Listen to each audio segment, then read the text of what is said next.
Hello and welcome to Pushing Back, Ukraine Daily Brief. As the war enters its 1080th day, these are the main developments from the past 24 hours. The update from the General Staff of the Armed Forces of Ukraine. Russia has lost approximately 846,650 troops in Ukraine since the beginning of the war. The number includes 1,340 casualties over the past day. According to the released Ukrainian figures, Russia lost 10 tanks, 18 armored combat vehicles, 32 artillery systems, 1 air defense system, 116 drones, 96 vehicles and 1 piece of special equipment. In the last 24 hours the Russians launched 116 combat clashes and carried out 90 airstrikes, including 149 guided bombs on the territory of Ukraine. They also used 961 kamikaze drones and carried out around 4,000 attacks on the positions of Ukrainian troops and settlements using various types of weapons. In its latest intelligence update, the UK's Ministry of Defence reports. In January 2025, Russia's territorial gains in Ukraine slowed to 320 square kilometers, down from 400 square kilometers in December 2024. While Russia captured the stronghold of Velika Novosilka, most advances were minor. This marks a slowdown from November 2024, when Russia gained over 700 square kilometers.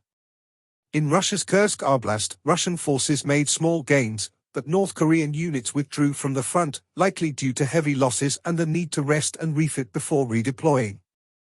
In its latest intelligence update, the Institute for the Study of War.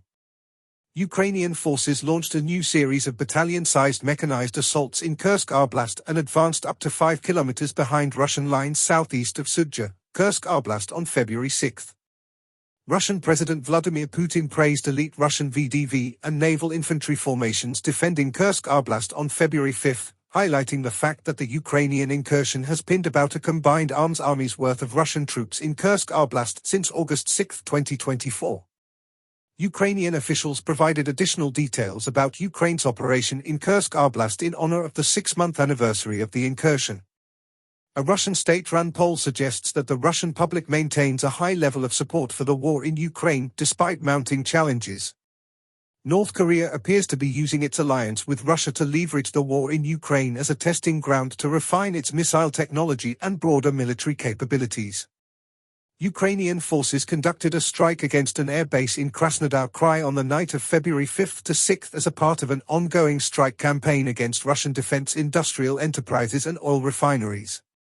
Ukraine's Western partners continue to provide military assistance to Ukraine. Russian President Vladimir Putin appointed Deputy Minister of Transport Dmitry Barkanov to replace Yuri Borisov as head of the state-owned Russian space agency Roscosmos on February 6. Ukrainian forces recently advanced in Kursk Oblast and recaptured lost positions near Kurakov. Russian forces recently advanced near Kupiansk, Chasiv Yar, and Kurakov. Russian authorities continue efforts to increase social benefits for Russian military personnel, likely to support ongoing recruitment efforts.